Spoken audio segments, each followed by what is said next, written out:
বাংলাদেশ জাতীয়তাবাদী ছাত্রদল সমর্থিত প্যানেলের বিপি প্রার্থী আবিদুল ইসলাম হচ্ছে আমাদের একজন প্রার্থী। সুতরাং প্রার্থী যে কোনো ভোট কেন্দ্রে প্রবেশের পূর্ণ অধিকার রয়েছে এবং আইনও সেটি বলা হয়েছে। এবং একই সাথে আবিদ গণমাধ্যমকে নিজেও বলেছেন যে রিটার্নিং কর্মকর্তার অনুমতি নিয়ে তিনি ভোট কেন্দ্রে প্রবেশ করেছেন। যে বিষয়টি জানার জন্য সেটি হচ্ছে দুই একটি গণমাধ্যমে রিটার্নিং কর্মকর্তা হাউস টিউটর, বিভিন্ন ভোট কেন্দ্রের দায়িত্বপ্রাপ্ত শিক্ষক এবং হচ্ছে যারা বিভিন্ন প্যানেলে ভোট করছেন তাদের অভিযোগের ভিত্তিতে গণমাধ্যমে প্রকাশিত হয়েছে দুর্ভাগ্যজনকভাবে যে ছাত্রদলের বিপি প্রার্থী আবিদ ভোট কেন্দ্রে প্রবেশ করে আচরণবিধি লঙ্ঘন করেছে। যেটি বলা হয়েছে এটি এক ধরনের ভুল তথ্য বলে আমরা মনে করি। আমরা আপনাদেরকে স্মরণ করে দিতে চাই, ঢাকা বিশ্ববিদ্যালয় কেন্দ্রীয় ছাত্র সংসদ 2025-এর যে আচরণবিধিটি তৈরি করা হয়েছে সেখানে 12 খতে বলা হয়েছে নির্বাচনী কর্মকর্তা কর্মচারী, প্রার্থী, পোলিং এজেন্ট, রিটার্নিং কর্মকর্তা, অফিসার কর্তৃক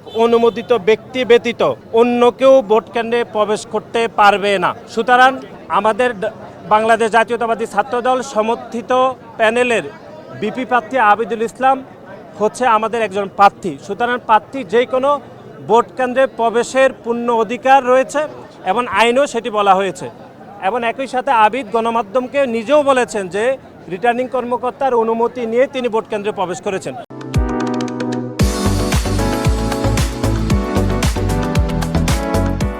যা আইনও দেওয়া রয়েছে যে ঢাকা বিশ্ববিদ্যালয় ছাত্র সংসদ নির্বাচন 2025 12 খতে সেটি স্পষ্টভাবে উল্লেখ রয়েছে যে এখানে আবিদ ভোট কেন্দ্রে প্রবেশ করতে পারবে।